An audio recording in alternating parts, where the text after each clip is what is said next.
खेड तालुका पत्रकार संघ आणि खेड नगर परिषद यांच्या संयुक्त विद्यमाने आयोजित नारी महोत्सव 2026चा शानदार शुभारंभ उत्साहात आणि जल्लोषात पार पडला।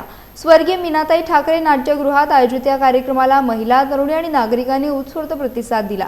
नगर अध्यक्षा माधवी बुटाला यांच्या हस्ते उद्घाटन करण्यात आले। यावेळी उपनगर अध्यक्ष सतीश चिकणे, नगरसेविका खतीब उत्तम कुमार जैन, ज्ञानेश्वर मरकड, उत्तम कांबळे, मल्हारी हुलगे, शिवसेना शहर प्रमुख कुंदन सातपुते, मुरली मनोहर संस्था अध्यक्ष संजय मोदी, हनीफ घनसार, रोहन विचारे, प्रवीण पवार, पत्रकार संघाचे अध्यक्ष राजू चव्हाण, कार्यक्रम प्रमुख अश्विनी वडके यांच्यासह अनेक मान्यवर उपस्थित होते।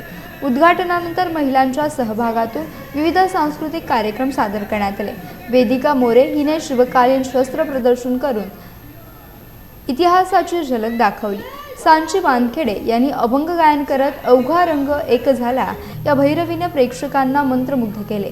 साथी महिला विकास संस्थेची गवळण आणि आरुषी मोरे हिने सावित्रीबाई फुले यांच्यावरील मुक्त संवाद सादर करत महिलांच्या सक्षमीकरणाचा संदेश दिला। दरम्यान लायन्स क्लबच्या माध्यमातून हनीफ घनसार यांनी त्यांच्या वाढदिवसानिमित्त 60 घरेलू कामगार महिलांना प्रत्येकी 2 लाख रुपयांच्या विमा संरक्षण पॉलिसीचे वाटप केले। तसेच मीनाताई ठाकरे नाट्यगृहाबाहेर महिलांसाठी 20 स्टॉल उभारण्यात आले असून महिलांना त्यांच्या उत्पादनांची विक्री करण्याची संधी उपलब्ध करून देण्यात आली आहे।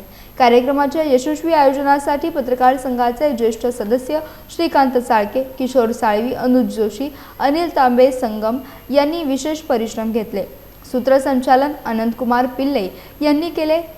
13 एप्रिल रोजी कर्तृत्ववान 10 महिलांचा सन्मान, शिलाई मशीन वितरण आणि होम मिनिस्टर विशेष कार्यक्रमाचे आयोजन करण्यात आले असून खेडमध्ये नारी शक्तीचा जागर घडवणारा हा महोत्सव आकर्षणाचा केंद्रबिंदू ठरत आहे।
Thank you.